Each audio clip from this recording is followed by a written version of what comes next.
Okay. Fundamentally, the reason why mobile home parks are attractive, if you compare them to a Class A office building, they certainly don't look as attractive. But the performance is where they really stand out. Welcome everyone to our Hero Capital show. I'm your host Tim Mai, and today we have another amazing guest speaker on the line with us, Mr. Jack Martin. Jack is the founder of 5210, which is a firm specializing in mobile home parks. After serving in the U.S. Army, Jack began his entrepreneurial journey as a general contractor specializing in land and custom home development. And he spent 14 years with an Arizona-based firm where he learned to source off-market properties and raise capital. And during that time, he acquired and sold over 2,000 single-family homes and over 900 units of apartment complexes and mobile home park lots. And yeah, since founding 5210, they are now at $145 million asset under management, specifically of mobile home parks, have raised over $60 million. Is a lot of money. So with that, let's give Mr. Jack Morton a huge welcome. Woohoo! Well, thank you Thanks, so much Tim. for being on with us, Jack. Yeah, Tim, I don't know if you remember, but about 15 years ago, I ran into you at some local event here in Scottsdale. And Wow. that's when we or initially connected. But when I brought Randy Smith on my team, he said, "Oh, you got to get on Tim's show." So that's why I'm here. Very cool. I wonder what event that was 15 years ago. Was it like, oh gosh, I don't remember. It was Scottsdale? some local real estate related event, but I will say you had the same attractive energy back then that you have today. Thank you. Yeah, I was still pretty big into single family homes back then. Yeah, it's very cool. Always loved it's like I'm always present to as big as the United States is, like in within our real estate circle where there's commercial real estate, residential real estate, it's very small. Like we run into each other. I run into people I know pretty often, and so it's really cool to get realize that and realize how important relationship building is in this business, right? Share with us a little bit about your journey. And I know, the your bio has a little bit there, but tell us a little bit more about how you came into wanted to get into real estate to begin with, and then what had you started 5210 and then specializing in the mobile home parks niche. Yeah, so interesting. This goes all the way back to when I was in the military and I was up late at night on a weekend and there was a Carlton Sheets program. If you guys are old enough, you'll remember who he was. So he sold a 12 cassette tape series for $97. I bought that and I was the worst person to ride with for the next 12 months because all I did is listen to those cassette tapes. But that's Good probably where student. I got the bug. My bio kind of talks about I was a land developer, I was a general contractor. I got into single family homes. We did about 2,000 single family homes. Then I started doing apartments. And I thought that was going to be my final landing spot until I tripped over my first mobile home park. I was hooked. So I left that organization and I started my own.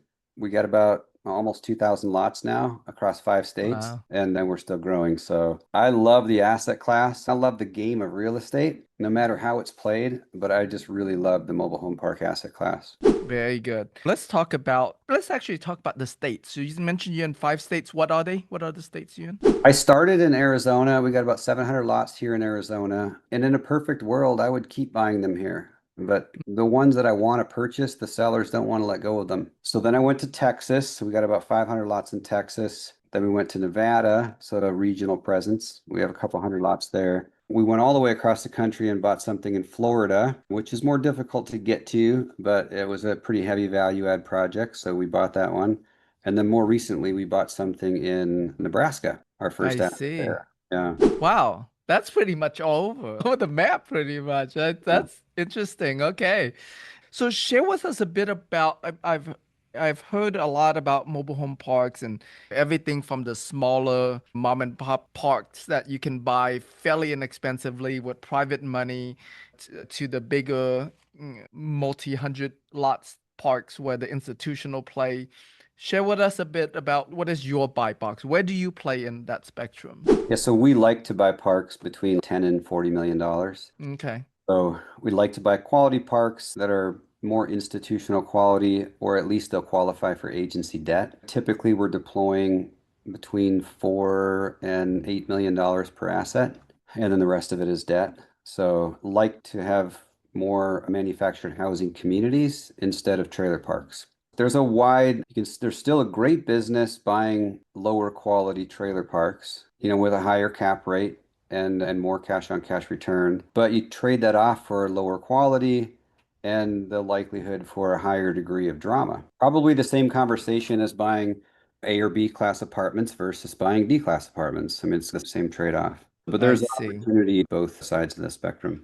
I see. Okay. So like with that's really good to know. I was actually thinking you might say like the smaller parks because you talk about off-market properties and things like that. So it Howdy. had me went there. So what have I know you mentioned it's like the difference between A's and B's. In terms of the tenant base that, oh, well, actually, in your case, you're just renting lots, so these actually owns the own mobile home then. Is that correct? Yeah, hey, hold on just a second. I got a contractor out here. Can you hear that noise? Nuh-uh. If you hear I that noise, can't. let me know.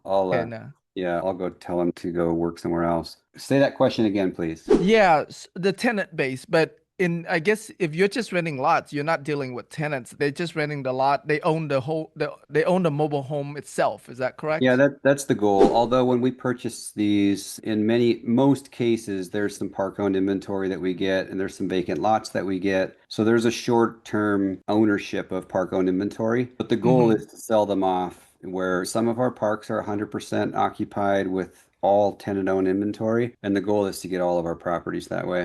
Ah, okay. That's good. So I assume it's because you get a much better tenant base and you don't have to worry about any fixing or anything. There are several reasons behind it. So Okay. fundamentally, the reason why mobile home parks are attractive, if you compare them to a Class A office building, they certainly don't look as attractive, but the performance is where they really stand out. So if you look at the most expensive event that happens in rental real estate, it's turnover. So you got a tenant in there, he's making those monthly payments and everything is great, and then he leaves. And not only do you have no income coming in, now you have to spend money to reposition the unit, market the unit for a new tenant, and then potentially offer some kind of incentives depending on where we are in the marketplace. In the mobile home park world, if you've sold the mobile home to a tenant and they own it and they're just paying you lot rent, all of those things disappear. So the length of stay, the difference is a residential tenant who's renting a unit sees that as a temporary living solution, whereas Mm, a mobile home park tenant who owns their home sees it as a permanent housing solution. Their intention is not to leave. That's their community. In some cases, they stay there their entire lives. So uh, that's the stability of it is the first things that really stands out. But the second thing that stands out is your expenses become dramatically lower. So as soon as you've sold your last home, now you don't have to have a maintenance guy on staff. So you're just doing common amenity, taking care of the roads and lighting and the common amenities. And you don't have somebody fixing toilets and water heaters anymore. That person is gone. So you can get your expenses dramatically lower than you can in other residential real estate. And then the third thing is you qualify for better debt. So in the world, in most commercial real estate, agency debt is going to be the best debt. There's tenant-owned occupancy requirements in order to qualify for agency debt. So all three of those are motivators to have the highest amount of tenant-owned occupancy. And then when you go to sell, the same thing exists. So both lenders and buyers know that the most stable version of a mobile home park, meaning the cash flow is something we can count on, is the one that has all tenant-owned homes and we're just the landowner. wow. I love it. I haven't really heard it talked about that way, so that's really cool. Yeah, that's because you're not Um, talking to me, Tim. Yeah, yeah, I don't think I've interviewed anyone who's just simplify it and says you're basically in the business of renting land, like renting lots, and that's really cool. So, in terms with what the buy box you're in, you're playing along with the institutional grade type, buyers as well. What does the cap rate look like for you? What are you buying at typically? It depends on the market that you're in. It will range between 3 and 7, depending on the Okay. market that you're in. And then also it depends on how much juice there is left to squeeze. So a lot of Mm, people will focus on the cap rate as the metric that they're concerned about, or they measure the strength of the deal.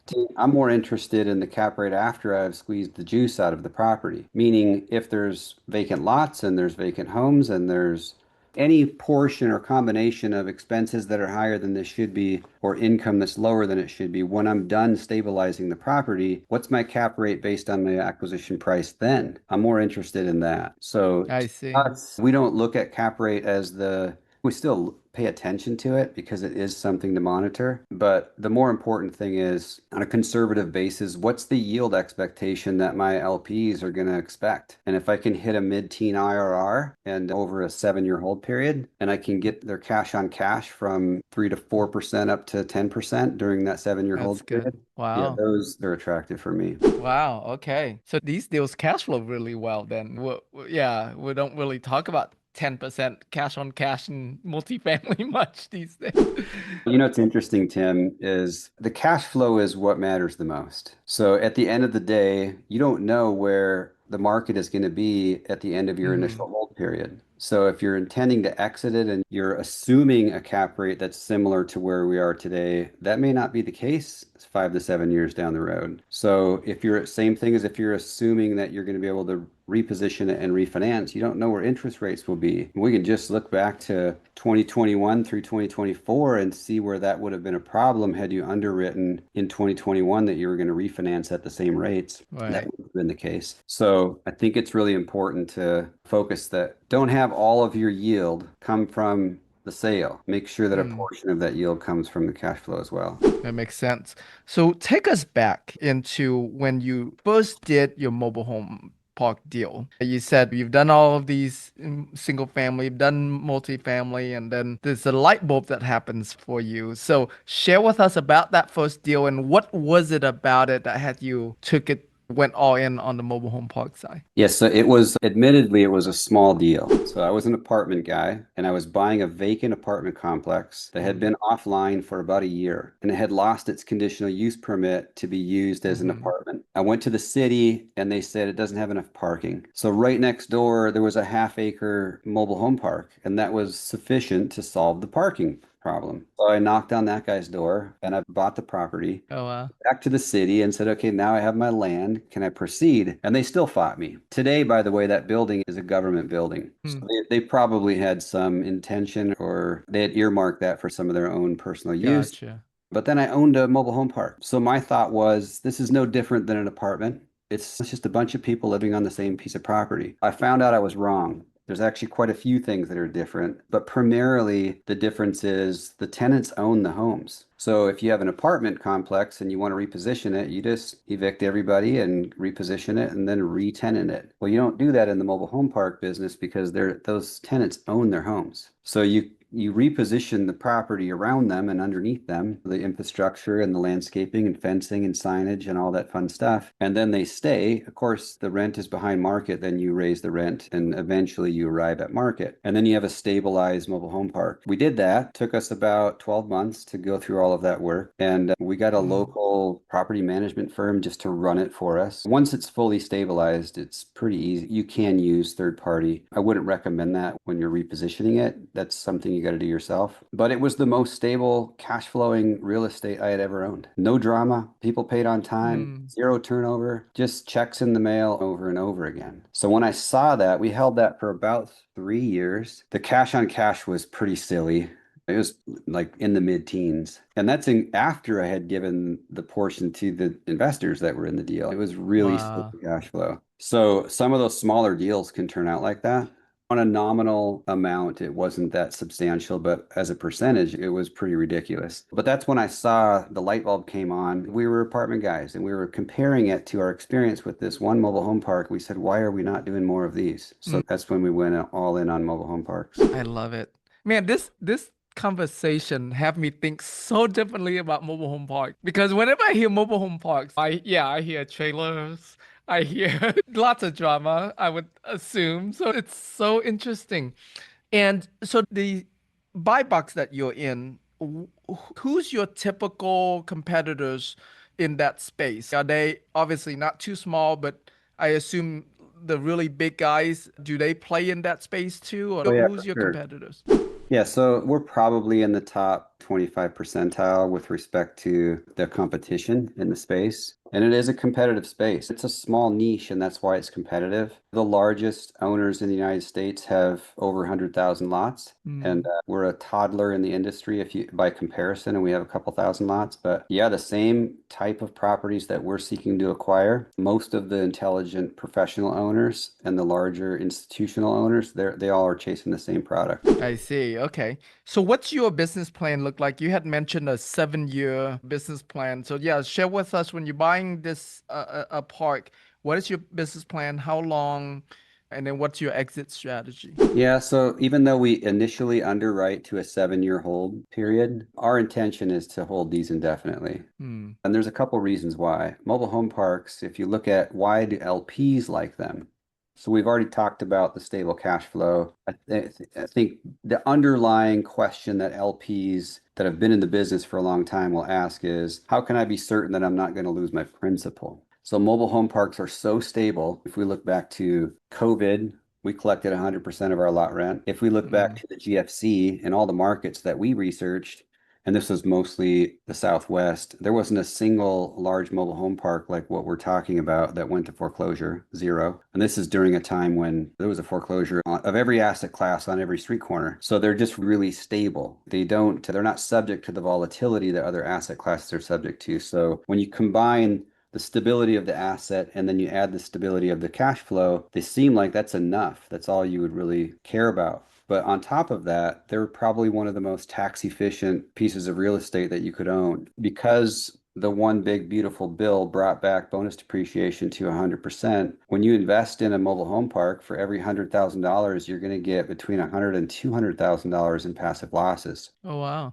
And that depends on the debt. So without getting into the nuance, non-recourse debt will allow you a higher amount of bonus depreciation, whereas seller finance debt or recourse debt will give you a lower amount, but you're still going to get at least dollar for dollar passive losses on your K1. So that kind of leads me, it's a lot of foundation, but it leads me to our strategy is to purchase properties that still have some juice left to squeeze. We want to take maximum bonus depreciation in the year that we acquire it, and that goes to the LPs. And then we want to reposition the property in the first 3 to 5 years and then go either at a supplemental if we put agency debt on it or refinance if we didn't and use those proceeds to return capital. So now you've de-risked the asset even more. So either the majority of your capital or all of your capital is back in your pocket and you just keep the coupon. So at that point, it doesn't make sense to sell it. So we're buying quality real estate that we would want to hold indefinitely and then just refinance at intervals. And those all become tax-free proceeds. So Wow.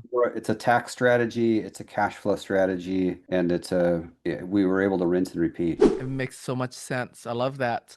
Can you, I do would like to go deeper into the bonus depreciation. How is it that you're able to get 1 to 2x bonus depreciation versus compared to, say, a multifamily? What's different about these mobile home parks that allows you to have higher depreciation? Yeah, it's because if I'll try to simplify this, and let's use like a $10 million purchase as an example. If you were to purchase an apartment complex for $10 million, and let's say it's in the exact same neighborhood, let's assume that the land is worth $1 million and you can't depreciate that. The building is probably worth $6 million or maybe even $7 million. And you can depreciate components of the building, but still, for the simple exercise, the building's worth $7 million. Then you have about $2 million worth of land improvements. Land improvements are depreciated on a 15-year schedule, so they fall into the bonus depreciation or they qualify for bonus depreciation. So that's the only amount that you can take. Whereas if you're looking at the same example, $10 million mobile home park, and let's say the land's worth $1 million, the $7 million now is the land improvements. And there's only maybe even Mm, $8 million is land improvements because the only building on the property is the office or let's say like a clubhouse. So that's probably worth $1 million. And most of the value of the property is the land improvements. So then when you start to consider that a $10 million property, you'll probably put 35% down. So call that $3.5 million. That's the capital that's exposed. And then you get $7 million of passive losses from those land improvements. So it's because of the nature of how the cost segregation study breaks out that more of the property's value is land improvements than anything else. So mm. that's where the abundance of bonus depreciation is derived from. I see. I love it. I love it. When you raise for deals, you usually use syndications, or do you have a fund that you put all these deals in? Tim, we're probably backwards of most people's trajectory. So we started out, we did a fund in Arizona. We filled up that fund with 6 parks. We still own 5 of those. We launched another fund. We did it in the Southwest, and we put 4 parks into that one. And then some of our larger investors came to us and said, "Hey, we'd like to really focus on this tax strategy. Would you do a one-off deal where it's just 6 or 8 of us in the deal?" Hmm. So we did that. And I'm looking at these questions pop up, and we'll get to those in a little bit. Yes, Will. Yeah, anyways, so we found that it's just really simple. We currently do direct investments only, so there's still Oh, syndications, there's still a fund, but there's usually only maybe a dozen people exposed, sometimes as little as a half a dozen. And these are all larger check writers. Typically, they're writing checks from 300 grand to $1 million, and they're all thinking the same way. Their goal is let's focus on mm, tax, let's do return of capital, and let's just hold this coupon indefinitely. So even though there's a I lot of see. guys out there doing funds, we've switched back to doing direct investments. Makes a lot of sense. Makes a lot of sense. Wow. Okay. So your structure, is it more like a JV structure then? Is that correct? No, it's still a PPM. It's I, still a limited partnership. So similar to what a fund structure has been, but it's just a single asset fund if you look at it that way. I see. That makes sense. Okay. What kind of volume are you able to buy? Yeah, with the buy box that you're looking at. We're re-architecting our entire leadership team right now. So last year we bought 3 properties. We're capable of buying 4 to 6 a year. So that's probably in the range of $100 million worth of real estate on an annualized basis. But we're slowing down to retool.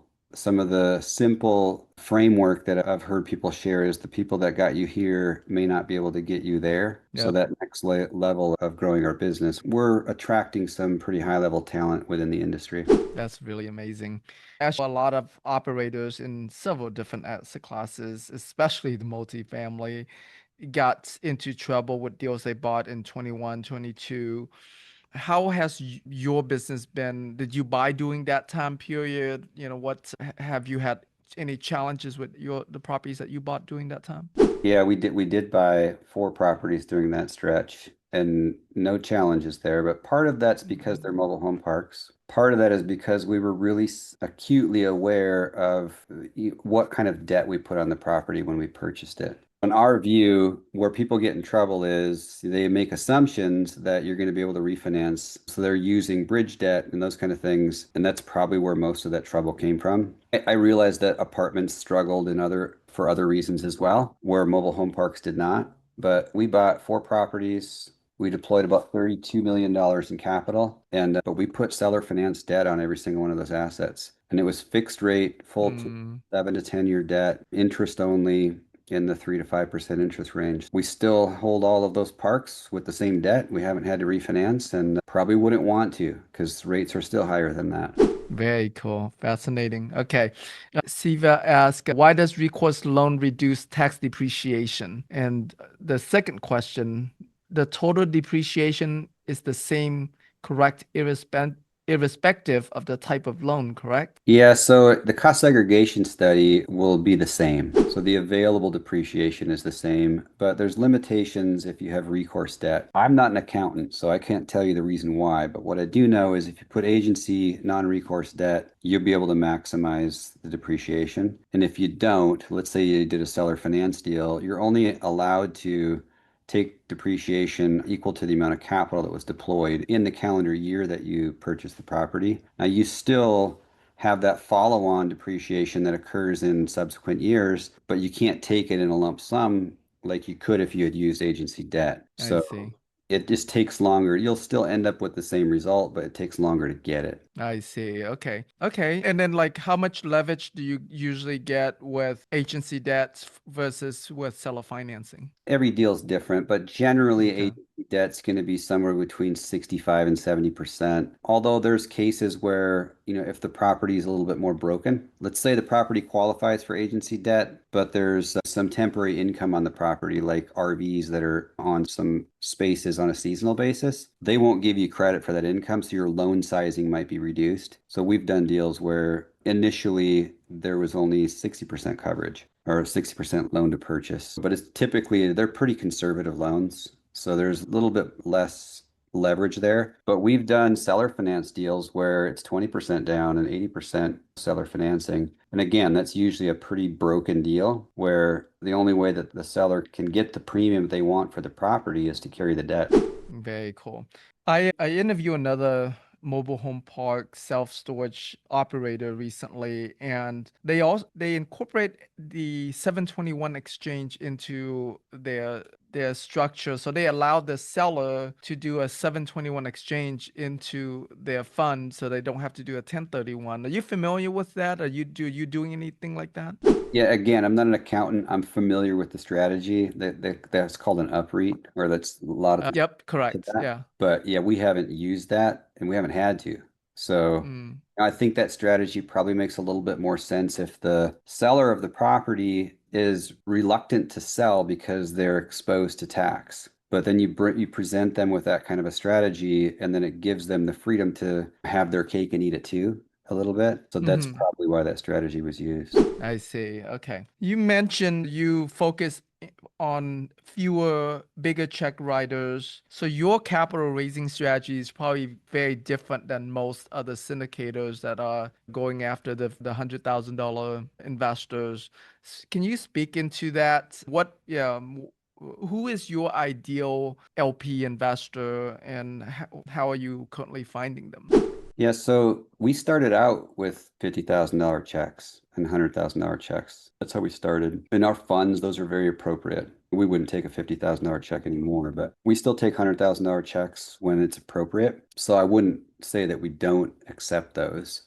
But most of these direct investments, the only $100,000 that gets checked that gets in is the last spot Mm, because it's $100,000. That's all that's left. So it really depends on what's in the pipeline. But as you grow, if you're a great steward of capital, you report on time, you deliver K1s on time, you perform as agreed or even better than you outperform what you predicted. In other words, you're conservative up front, which allows you to overperform on down the road. If you continue to build a great track record of doing that, the network that you'll grow, you'll be surprised how people are coming to you now. You're not chasing them, they're coming to you mm. with capital that they want to see deployed into the asset class that you're exposing them to. So we started raising capital almost a decade ago, and we've reported on time. We have never paused distributions. We have over 230 happy investors, and they all have friends. That's So amazing. it's more of a network thing than it has been anything else. Historically, we haven't done any paid advertising. All of it has been just word of mouth and networking and online presence and trying to offer thoughtful leadership in the content that we put out there.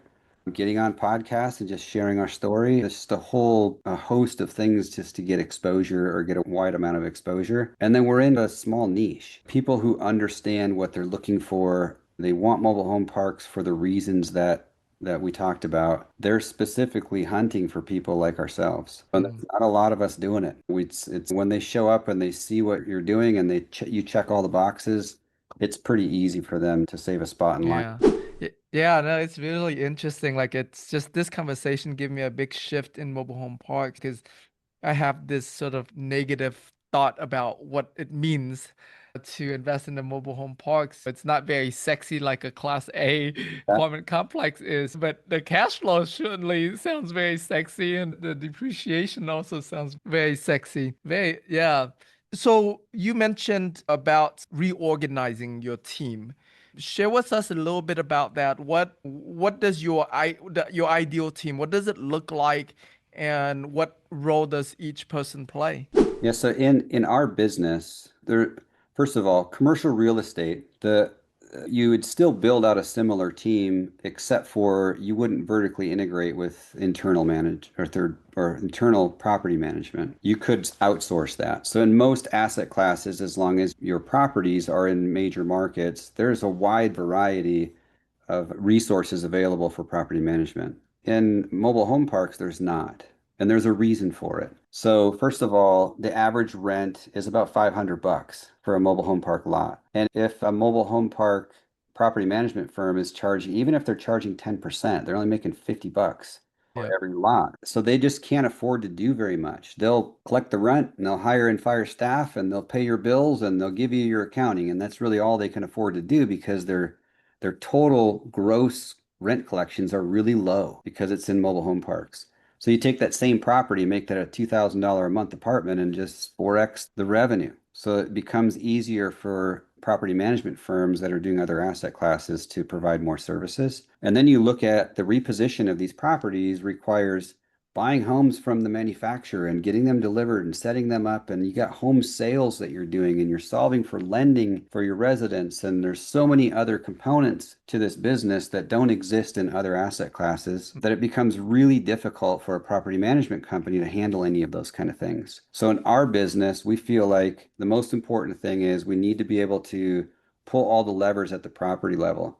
So for everything that we're going to do to reposition the property, we need to be able to pull the levers internally. So we built our own internal property management firm. We handle all the maintenance and repairs. We'll use third parties when we're doing major CapEx projects, but some of the smaller CapEx projects we can do in-house. We have dealer's licenses, so we could buy directly from the manufacturers. There's a 3 or 4 pronged approach to home sales. And then we have our own internal finance department. We have our own internal marketing department. So like we built out our staff so that it's fully integrated. This allows us to do deals in all across the United States. We don't have to be local and touch the real estate as much. So we have a couple a couple employees on site at every property that we own. And then we have regional staff and then we have corporate staff. See. Yeah, that as you grow and you scale, the people that helped us get to where we are were typically one of the managers that we assumed when we purchased the property. They raised their hand and stepped up and said, I'll do this other thing too. But at some point, you need somebody with a lot of like a decade of experience at the corporate level. And that's the layer that we're building out right now. Very good. Wow. Interesting. Yeah. I see we're going to transition to fun question here, but I see you have a sailboat behind you. Is that yours? Do you do That's sailing not. a lot? This is just evidence that we have a marketing team. And the idea behind that picture was this is really LP facing. Go off and sail your boat and we'll manage Mm, capital while you're out sailing. yeah, I see. Okay. It would be more cool if you had said, yeah, I go sailing around the world 3, 4 months of the year. That would be a really badass story that goes along with that. Tim, I wish, but I still got 6 kids living at home. So I'm Wow. pretty stuck. I see. How old are they? Well, the baby's 9. So the hard part Wow. is over. Yeah. You gotcha. Okay, that's pretty cool. All right, Jack. For those that before we open up for Q&A here, for those that want to reach out to you, either learn more, potentially invest with you, what would you like to send them? Easiest place is to go to 5210.com and see that right up there on above my shoulder there. The number Hmm. 52 and the letters ten.com. Go to the contact page, fill out a form, and either myself or Randy Smith, whom you know, will reach out and then have a phone call with you. Yeah, definitely. And yeah, please do let Randy know. I did thank him, but yeah, thank him for connecting us. It's been an amazing interview. I love what I'm hearing. We have a question from Brandon that came in here. What's the best advice on attracting quality mobile home owners versus the drama types? You mentioned many mobile home owners are long-term residents. How difficult is it to get bad owners out and get quality owners in quickly?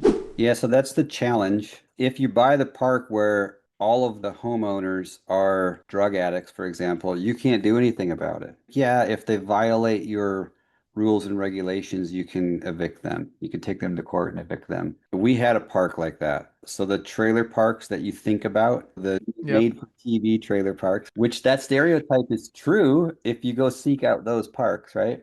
Bought one of those. It was 50 lots. I think there was 30 of the residents that were involved in some kind of meth production or sales or something. And we didn't know it until we owned it. And it was 2 steps forward, 1 step back with that property. We ended up filling up all the other spaces and then we just exited the asset.